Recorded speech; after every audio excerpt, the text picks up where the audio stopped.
Kajian yaitu bahas tentang kitab Tanqihul Qaul karangan Imam An-Nawawi Al-Bantani, yang mana kitab ini awal sekali yang dikaji di pesantren-pesantren kitab hadis.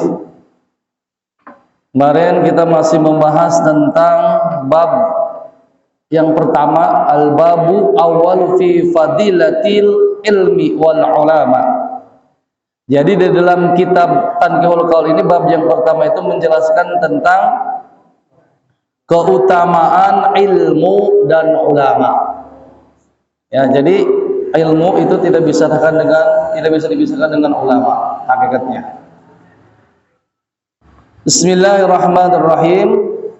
Wa qala sallallahu alaihi wasallam man intaqala liyata'allama ilman. Kata baginda Nabi Muhammad sallallahu alaihi wasallam, man intaqala liyata'allama ilman, barang siapa faqala liyata'allama ilman ghufira lahu qabla ayahtua. Barang siapa yang melangkahkan kakinya, ya, memindahkan asal intaqala. Jadi barang siapa yang melangkahkan kakinya dia talama ilman untuk menuntut ilmu, ghufira lahu, maka dimaafkan lahu kepada orang yang menuntut ilmu tadi, yang melangkahkan kakinya, qabla ayahtua, sebelum dia langkah kakinya. Jadi kita sudah niat di rumah mau thalab ilmu, ke majelis ilmu, maka dosa kita sudah dimaafkan Allah Subhanahu wa taala. Amin ya rabbal alamin.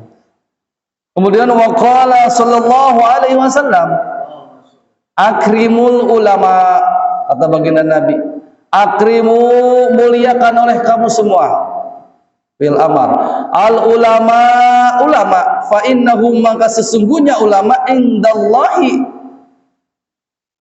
di sisi Allah Subhanahu wa taala, kurima makromuna, sesungguhnya ulama itu di sisi Allah Subhanahu wa taala orang mulia dan yang dimuliakan. Nah, jadi ulama itu di sisi Rasulullah sallallahu alaihi wasallam itu orang mulia dan dimuliakan. Sudah mulia dan dimuliakan. Kenapa?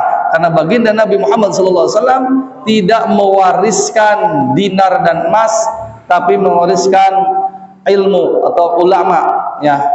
Dari mulai sahabat, dari Rasulullah ke sahabat, tabi'in, tabi'ut, sampai kepada guru-guru kita, kepada ulama, sampailah kepada kita, sampai kepada perumahan ini.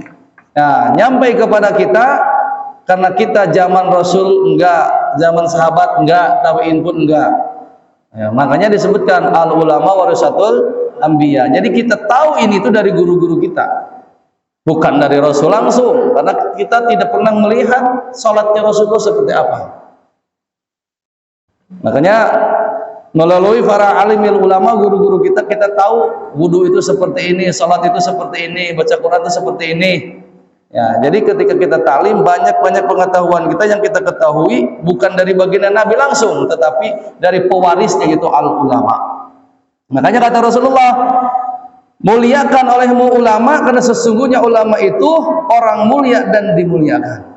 Wa qala sallallahu alaihi wasallam, man nazara ila wajhil alimi, barang siapa yang melihat, nazara ila wajhi, melihat kepada wajahnya al ulama, orang alim, nadratan, dengan satu apa yang lihatnya, satu kali melihat, ya, satu kali lihatan, ya. Kemudian fafariha biha, dan melihatnya itu dengan penuh kebahagiaan. Jangan melihat kayak sinis begitu, mau kayak gimana, tapi melihatnya itu dengan mahabbah, dengan penuh kebahagiaan, ya. Maka ketika kita melihat satu kali lihatan kepada ulama tadi, kepada guru kita yang sudah mengajarkan ilmu-ilmu syara ini kepada kita, maka khalaqallahu ta'ala, Allah akan menjadikan min tilkal nadrati, setiap penglihatan tadi, setiap satu kali melihat itu, malakan, yaitu satu malaikat. Itu kali ngelihat. Makanya yang sering ngelihat, lihat guru itu ngelihat, jangan diplong pun ngelihat begini. Tapi ngelihatnya dengan penuh kebahagiaan, ya, penuh mahabbah, ta'zim. Nah, maka Allah akan menjadikan satu malaikat yastaghfiru lahu, dan malaikat itu akan memintakan ampun lahu kepada orang yang melihat tadi wajah ulama itu ila yaumil qiyamah, sampai dia nanti yaumil qiyamah. Malaikat ketika kita melihat, atau kalau kita ulama itu Masya Allah, kita lihat guru-guru kita Masya Allah, beda. Kalau ahli ibadah itu mukanya beda, walaupun hitam tuh ada mukanya hitam tapi kelihatannya itu ada auranya, ya. Makanya di sini ketika kita melihat satu kali, Allah jadikan satu malaikat yang tidak berhenti, itu malaikat sampai kiamah memohonkan ampun buat yang melihat kepada ulama dengan penuh kebahagiaan. Makanya kita sering-sering, artinya sering silaturahim, gitu ya, bertegur sapa dengan para alimin ulama. Kemudian jamaah yang rahmati Allah Subhanahu wa taala, wa qala Nabi sallallahu alaihi wasallam, man akrama aliman, man utawi sapa wong iku akrama ngamulyakeun ya si man aliman wa ing wong kang alim, faqad akramani, maka teman-teman sudah memuliakan ni kepadaku. Kata baginda Nabi, barang siapa yang memuliakan para alimil ulama, faqad akramani, maka dia sudah memuliakan. Seakan-akan dia sudah memuliakan diriku, kata baginda Nabi. Kemudian waman akramani, barang siapa yang memuliakan aku, kata baginda Nabi, faqad akramallahu, maka dia sudah memuliakan Allah Subhanahu wa ta'ala. Terus berkesinambungan. Waman akramallahu, wa man akrama, wa barang siapa yang memuliakan Allah ing Allah, ya barang siapa yang memuliakan Allah, pama wahul jannatu, maka tidak ada tempat kecuali surga Allah Subhanahu wa ta'ala. Kita memuliakan orang alim, seperti ketika kita memuliakan orang alim, maka kata baginda Nabi, ketika kita memuliakan orang yang berilmu, para ulama guru-guru kita, maka sudah memuliakan aku. Ketika sudah memuliakan aku, kata Nabi, maka sudah memuliakan Allah. Ketika kita sudah memuliakan Allah, pasti surga itu akan diberikan oleh Allah Subhanahu wa ta'ala. Amin ya rabbal. Itu urutan-urutannya seperti itu, ya. Jadi jamaah yang rahmati Allah Subhanahu wa ta'ala, sekarang pertanyaannya, siapa yang disebut dengan ulama itu? Di dalam Al-Quran, innama yakhsyallaha min ibadihi ulama. Ulama itu orang yang takut kepada Allah Subhanahu wa ta'ala. Aliman di sini tuh di mana ayat takwa, bukan hanya aliman. Aliman itu artinya orang pintar. Enggak setiap orang pintar disebut ulama. Betul tidak? Orang yang korupsi pintar, paranormal juga pintar, enggak disebut ulama. Tapi di sini ayat takwa. Karena definisinya takwa, tarifnya takwa itu imtisaru awamirihi wazinabu nawahi, melaksanakan segala perintah-perintah Allah dan menjauhi segala larangan Allah, itu takwa. Beda dengan orang alim. Alim dia ilmunya hafid Quran 30 juz, hadis juga hafid, baca Qurannya sering, tapi tidak sedikit naudzubillah tsumma naudzubillah, dia korupsi, dia jinnah, dia segala macam, naudzubillah tsumma naudzubillah. Ya, kalau kita sering juga dengar dari para guru-guru kita, kalau dibandingkan orang alim, aliman mana dengan iblis? Iblis itu gurunya malaikat 1000 tahun. Saking dia lamanya di surga, jadi dia sombong. Aliman mana dengan iblis? Ma'udzubillah. Jadi nggak cukup dengan alim, tapi kita takwa, karena kita itu di hadapan Allah dengan takwanya. Jadi ilmu dibentengi dengan adab-adabnya. Ya, tidak cukup kita orang alim, ya orang faqih, tapi kita tidak punya adab. Karena adab fauqal ilmi, adab itu di atas ilmu. Contoh, ada orang ke masjidnya rajin, sholatnya rajin, ngaji Qur'annya rajin, tapi nggak punya akhlak. Kata orang-orang gimana? Kok dia begitu ya? Kok dia ngerti-ngerti, kok nggak sopan sih akhlaknya? Tuh di dunia kita begitu. Tapi ada orang sholatnya biasa, pinter enggak? Cuman melaksanakan sholat aja berjamaah. tapi sopannya minta ampun. Ketika ada orang negor, salaman, masya Allah. Kata dia, dia mah walaupun ngajinya biasa, sholatnya biasa, tapi akhlaknya luar biasa. Nah, di dunia aja udah dijaz seperti itu. Ya makanya jamaah rahimakumullah, nggak cukup orang alim. Ya, sering saya sampaikan di kata wasiatul Mustafa itu, nggak cukup itu orang alim. Tapi di situ belum tentu alim itu takwa. Tapi kalau takwa insya Allah ya akan terjaga dari berbagai macam maksiat. Karena definisinya tadi takrifnya, takwa itu menurut segala perintah-perintah Allah dan menjauhi segala larangan-larangan Allah. Yang disuruh oleh Allah kita turut, yang dilarang, yang tidak boleh kita jauhi. Nah, jadi jamaah rahimakumullah, jangan sampai yang disebut ulama itu yang mana? Yang takut oleh Allah. Gimana kalau takut dengan Allah? Ya sebagai dia ulama, sebagai dia orang yang alim tadi, takut menyakiti tetangganya, takut dia ada hak orang lain kemakan. Gitu ya. Jadi tidak setiap orang alim disebut takwa. Nah, alim ini di sini disarahnya ai bimakna takwa. Kemudian jamaah yang rahmat Allah Subhanahu wa taala, wa qala sallallahu alaihi wasallam, naumul alimi afdalu min ibadatil jahil. Kata baginda Nabi, naumul alimi, tidurnya orang alim, afdalu min ibadatil jahil, lebih afdal daripada ibadahnya orang yang bodoh. Tidurnya saja orang yang berilmu itu lebih afdal daripada ibadahnya orang yang bodoh. Kenapa begitu? Orang alim punya ilmu, tidurnya pasti baca doa dulu. Ya, pasti punya wudu. Makanya jamaah rahimakumullah, wudu itu bukan hanya mau sholat, mau ngaji saja. Ada wudu sunat namanya di dalam fikih. Wudu sunat. Nah, sunat ketika mau tidur kita berwudu, atau cara yang efektifnya begini. Terkadang saya juga kalau lagi bager ngelaksanain ya begini. Kita mau tidur misalkan setengah 11, atau misalkan kita mau tidur jam 11. Belum waktu misalkan tahajud. Kalau jam 12 ke sana udah masuk waktu tahajud, walaupun nggak tidur pun nggak jadi masalah. Itu ada yang berpendapat itu tahajud laksanakan, nggak harus tidur dulu. Karena perkara tidur itu bukan wajib, wenang, boleh. Ya, tapi keabdolannya tidur dulu. Nah, kita mau tidur setengah 11, kita ambil wudu, kita sholat tobat 2 rakaat. Apa suratnya? Kalau saya surat ajar oleh guru, baca ayat kursi rakaat pertama, rakaat kedua baca qul huwallahu ahad. Kalau masih ada waktu, tambah dengan sholat hajat 2 rakaat, udah tidur. Nah, nanti kalau misalkan kita nggak tidur, nggak sempet sholat nanti di tahajud, minimal kita taubatnya dan hajatnya udah dilaksanakan. Kalau lebih bagus, witirnya dilaksanakan habis ba'diyah isya. Untuk menjaga apa? Untuk menjaga supaya nanti kita takutnya kita nggak sholat tahajud, witirnya enggak, tahajudnya enggak.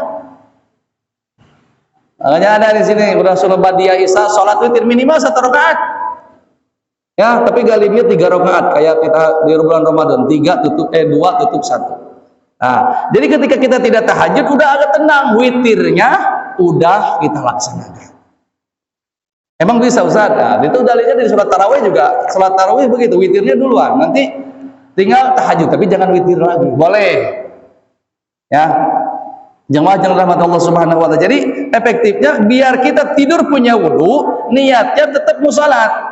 Setelah sholat hajat, sholat taubat, sholat hajat. Sholat hajat, apa suratnya?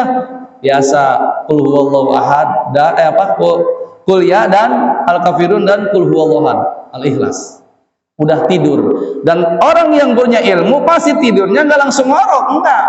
Bismika Allahumma ahya, itu yang terkenal doanya. Silahkan. Ada yang versi yang lain silahkan. Ya, kemudian baca trikul, qul huwallahu ahad 3 kali, falak binas 1 kali, tutup dengan ayat kursi. Bahkan kalau masih ada waktu, baca dari amanah Rasulullah sampai selesai. Udahlah, pakai ayat kursi selesai, tiupan ke tangan begini. Tiupkan sesudah baca ayat kursi tadi, terus kemudian usapan semua yang terjangkau oleh badan kita. Kita akan dilindungi, Pak. Nggak ada guna-guna santet segala macam itu. Genderowo masuk ke kita nggak ada. Masa sama dua malaikat yang jaga kita kecolongan sama juri? Bener nggak? Ada. Jangan takut seperti itu. Ya. Jadi kita sudah minta perlindungan kepada Allah yang maha segala-galanya. Kalau bahasa kitanya, kalau bahasa saya ke jamaah, masa malaikat kecolongan sama setan nggak bisa ngejaga kanan kirinya lagi tidur malaikat? Tadi udah dibahas, malaikat itu nggak pernah tidur, malaikat itu bukan laki-laki, bukan perempuan, bukan banci, nggak pernah makan, nggak pernah dosa.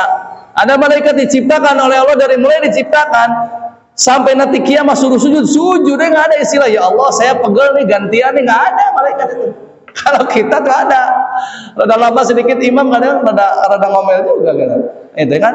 Nah malaikat nggak ada komplain, mencatat dan nggak ada malaikat itu. Aduh, ini gue sentimen banget sama si Fulan nih. Amal baik coret jadi jelek. Nggak ada malaikat. Ya, jangan khawatir. Kalau kita nggak dipuji oleh orang, nggak dihargai oleh orang udah berbuat baik, jangan khawatir karena catatan ini nggak bakalan bisa dirubah. Nggak ada malaikat. Gua rubah nih masih gua gedek banget sama si Fulan. Nggak ada. Insya Allah, ya. Jadi malaikat nggak pernah melakukan dosa dan tidak akan pernah dihisab. Malaikat karena nggak punya dosa dihisab. Gimana yang ada dihisab itu antara baik dan buruk baru dihisab, ditimbang. Nah, jadi jamaah yang rahmati Allah Subhanahu wa taala, naumul alim afdalu min ibadil jahil. Tidurnya orang yang alim lebih afdal daripada ibadahnya orang bodoh. Kadang orang bodoh, mohon maaf, sholat lagi asal sholat, Fatihahnya nggak benar, syarat dan rukunnya nggak benar. Kadang kakinya juga kagak dilipat, 7 anggota sujud juga nggak tahu. Nah itu kalau nggak ngaji nggak bisa. Ibadah diaturnya oleh fikih, gitu ya. Jadi sholatnya di dalam keterangan lain disebutkan sholatnya cuman rasa capek doang dan begadang doang, sholat tahajud, insya Allah.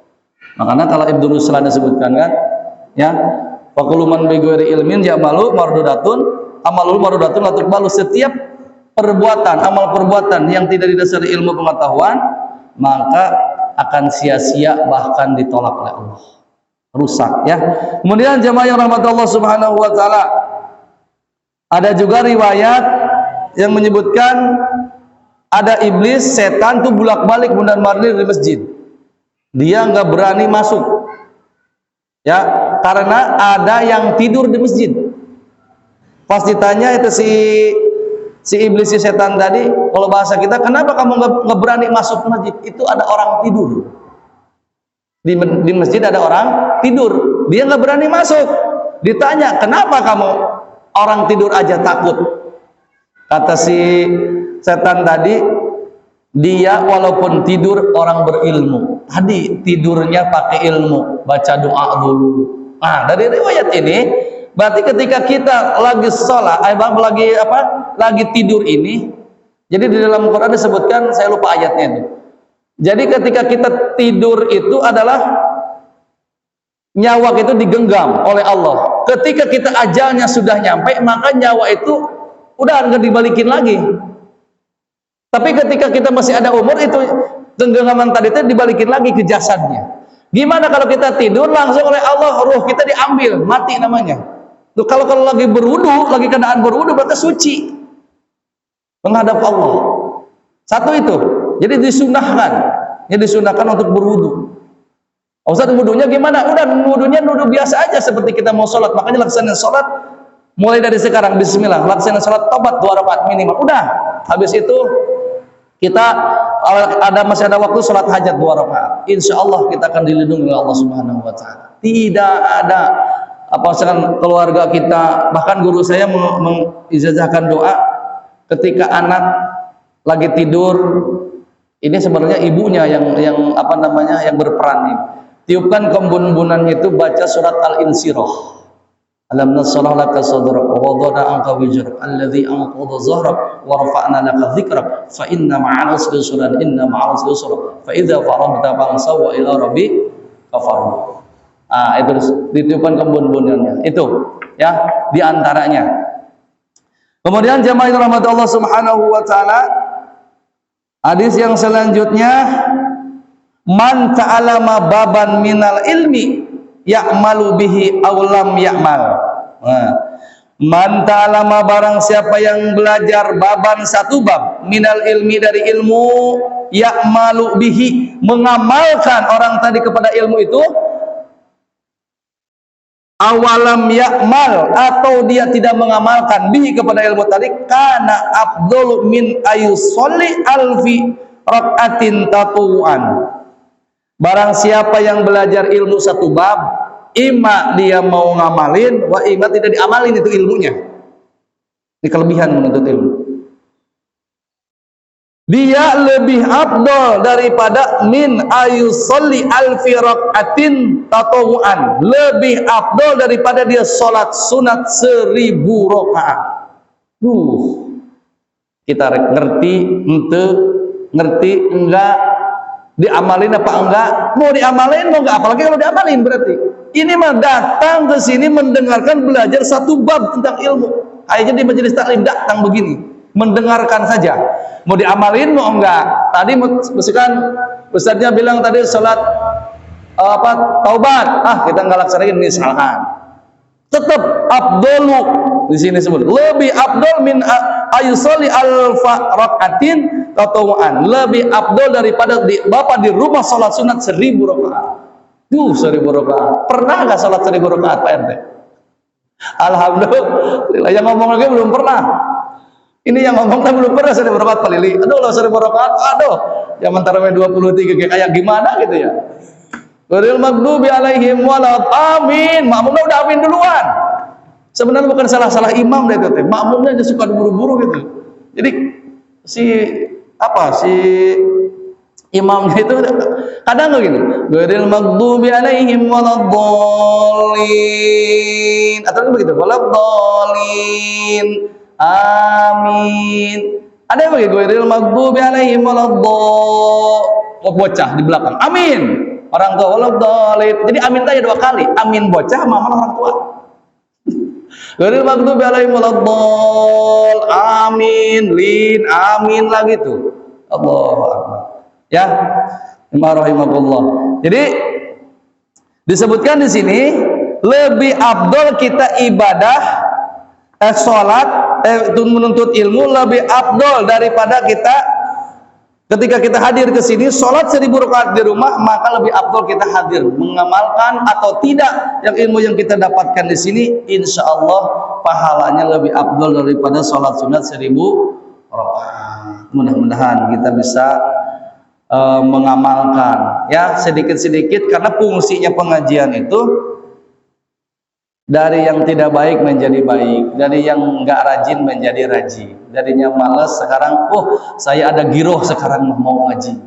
Itu ya, mudah-mudahan dengan wasilahnya di mushola ini tiap ahad gurunya ganti-ganti, pelajarannya ganti-ganti, berarti ilmu Bapak banyak. Dan alhamdulillah di sini nggak bayar ngaji di sini. Kalau pesantren ke sana harus ngaji, Pak RT bayar tiap bulannya, bener gak? Kita yang punya anak mondok bayar tuh, benar, buat makannya dia, buat segala macamnya. Tapi di sini insya Allah ya udah gratis dapat pahala. Kemudian jamaah rahimakumullah yang selanjutnya, waqala Nabi sallallahu alaihi wasallam, man zara aliman, barang siapa yang zarah kepada orang alim, maka annama zaroni, maka dia seakan-akan sudah jarah kepadaku, kata baginda Nabi. Apa jarah di sini teh? Silaturahmi, sowan kepada para ulama.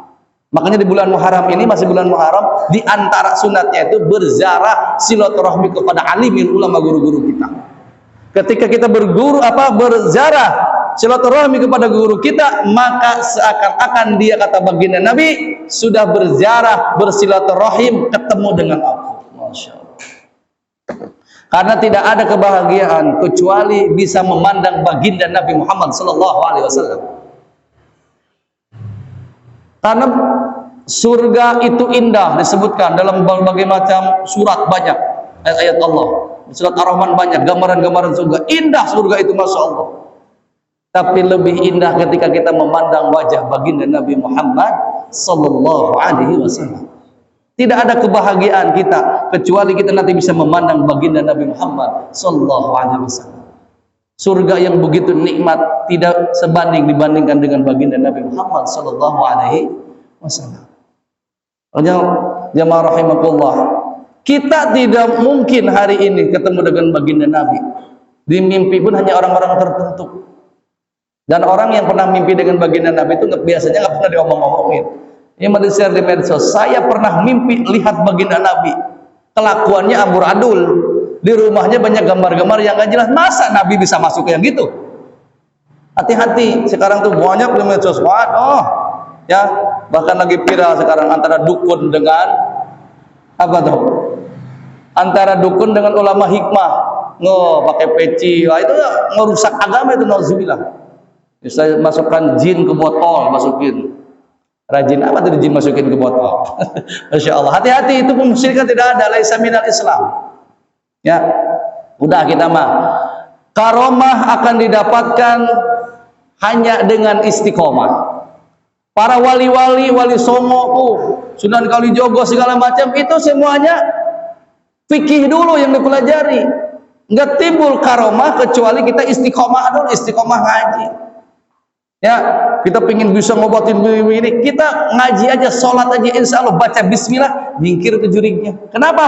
Karena disebutkan nanti ada bab bismillah. Ketika kita baca di sini ada bab, nanti sesudah ini bab bismillah, bab yang keempat. Baca bismillah maka hancur itu setan. Kenapa ketika kita berdoa ya Allah bismillah, Allahu la ilaha illallah, enggak jingkir-jingkir itu jurignya. Kenapa? Karena kita udah ketakutan duluan dan kita tidak yakin. Ya, ketika kita dapat karomah orang yang dimuliakan, maka harus istiqomah dulu dalam mempelajari ilmu fikih. Semua wali-wali Allah itu sholat semuanya. Nggak ada orang yang jago karomah nggak pernah sholat. Nah, yakin itu laisa minal Islam. Nah, barang siapa yang berjarak kepada berjarak kepada orang alim, maka seperti dia berjarak kepada baginda Nabi Muhammad sallallahu alaihi wasallam. Terus wa man safaha aliman, barang siapa yang musafaha salaman begini dengan orang alim, faka'annama safahani, maka dia seakan-akan dia bersalaman musafah dengan baginda Nabi. Allah, salaman dengan orang alim.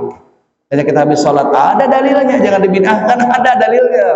Dalam kitab Adkar Nawawi pun ada di situ. Salaman begini, masya Allah. Selain dari dosanya berguguran, sebelum dilepaskan ini malaikat tidak berhenti untuk memohonkan ampun kepada Allah atas dua orang tadi. Dan di sini ketika kita datang kepada kepada ulama, kepada guru kita bersalaman, maka seakan-akan dia bermusafah dengan baginda Nabi Muhammad sallallahu alaihi wasallam. Kemudian wa man jalasa aliman, barang siapa yang duduk dengan orang alim, faka'anna jalasani, maka dia seakan-akan duduk denganku fid dunya, di dunia. Masya Allah. Kita duduk di sini, baginda Nabi itu ada di sini. Ini hadisnya di sini.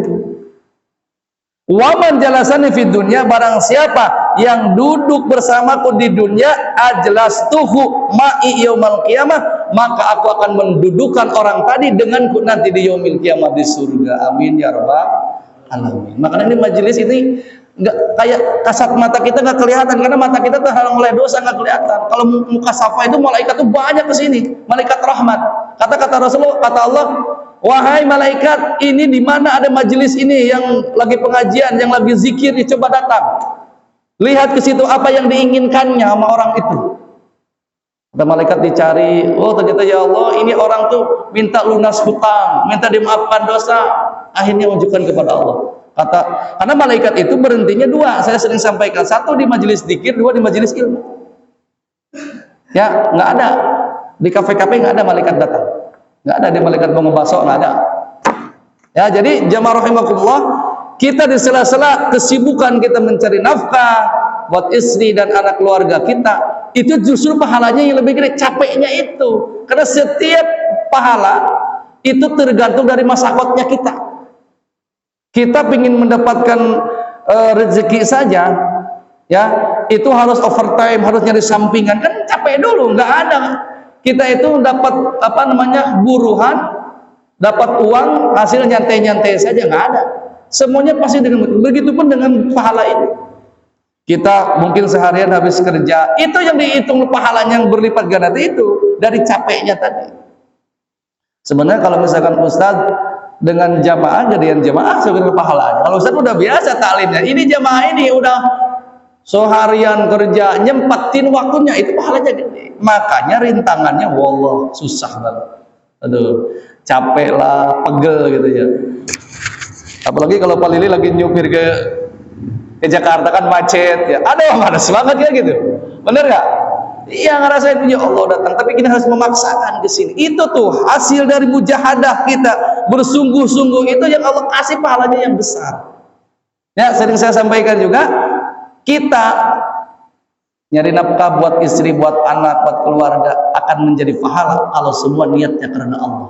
Jangan salah kita pergi ke pabrik, ke kantor, kemana kita bisnis.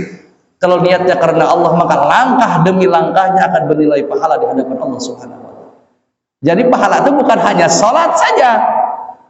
Sekecil apapun kalau niatnya karena Allah, itu akan bernilai pahala. Tapi pahala yang tadi tidak akan pernah diterima kalau tidak sholat.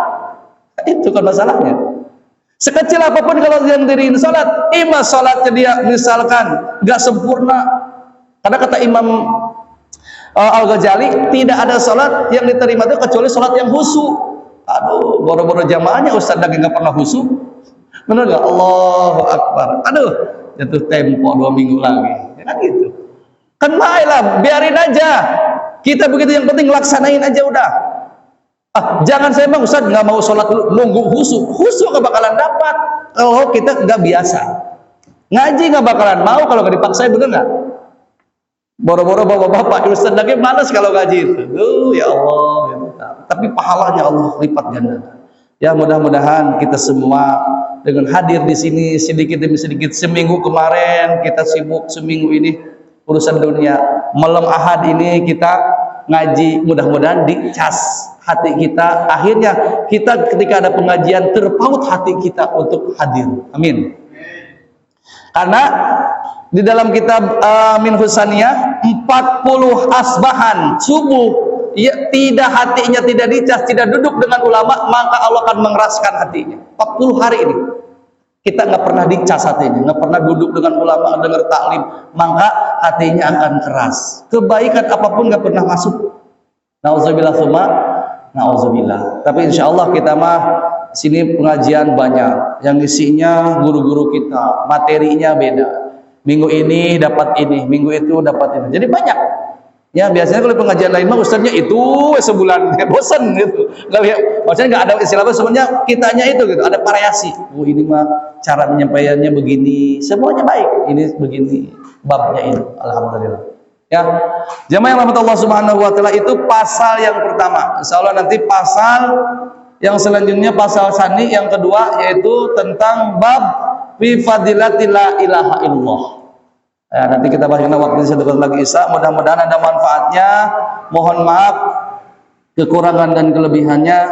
Kalau bacanya banyak yang salah, lugohnya dan mafhumnya banyak yang salah, mohon dimaafkan. Mudah-mudahan kita berdoa kepada Allah diberikan istiqomah, diberikan kita pengetahuan dan pengamalan yang baik dan benar, dan diterima oleh Allah Subhanahu wa ta'ala. Amin ya rabbal alamin. Al-Fatihah. A'udzu billahi minasyaitonir rajim. Bismillahirrahmanirrahim. Alhamdulillahi rabbil alamin. Arrahmanir rahim. Maliki yaumiddin. Iyyaka na'budu wa iyyaka nasta'in. Ihdinas siratal mustaqim. Siratal ladzina an'amta 'alaihim ghairil maghdubi 'alaihim waladdallin. Amin. Allahumma shalli ala sayyidina wa habibina syafi'ina wa nabiyina maulana Muhammad wa sallim radhiyallahu ta'ala an rasulillahi azmain. آمين يا رب العالمين. أعوذ بالله من الشيطان الرجيم. بسم الله الرحمن الرحيم. الحمد لله حمدا يوافي نعمه ويكفي مزيدا. يا ربنا لك الحمد كما ينبغي لجلال وجهك الكريم وعظيم سلطانك. اللهم صل على سيدنا محمد وعلى آل سيدنا محمد. اللهم اغفر لنا ذنوبنا ولوالدينا وارحمهما كما ربيانا صغارا. اللهم إني أعوذ بك من علم لا ينفع وقلب لا يخشى وعمل لا يرفع ودعاء لا يسمع برحمتك يا أرحم الراحمين. الراحمين اللهم اجعل جمعنا في هذا المقام جمعا مرحوما وتفرقنا من بعده تفرقا معصوما برحمتك يا ارحم الراحمين ربنا تقبل منا انك انت السميع العليم وتب علينا انك انت التواب الرحيم ربنا آتنا في الدنيا حسنة وفي الآخرة حسنة وقنا عذاب النار بفضلك سبحان ربك رب العزة عما يصفون والسلام على المرسلين الحمد لله رب العالمين نسألك الإجابة الفاتحة أعوذ بالله من الشيطان الرجيم بسم الله الرحمن الرحيم الحمد لله رب العالمين الرحمن الرحيم مالك يوم الدين إياك نعبد وإياك نستعين اهدنا الصراط المستقيم صراط الذين أنعمت عليهم غير المغضوب عليهم ولا الضالين amin. Sekian, mohon maaf kekurangan dan kelebihannya. Untuk mengqala dan mengqala. Assalamualaikum warahmatullahi wabarakatuh.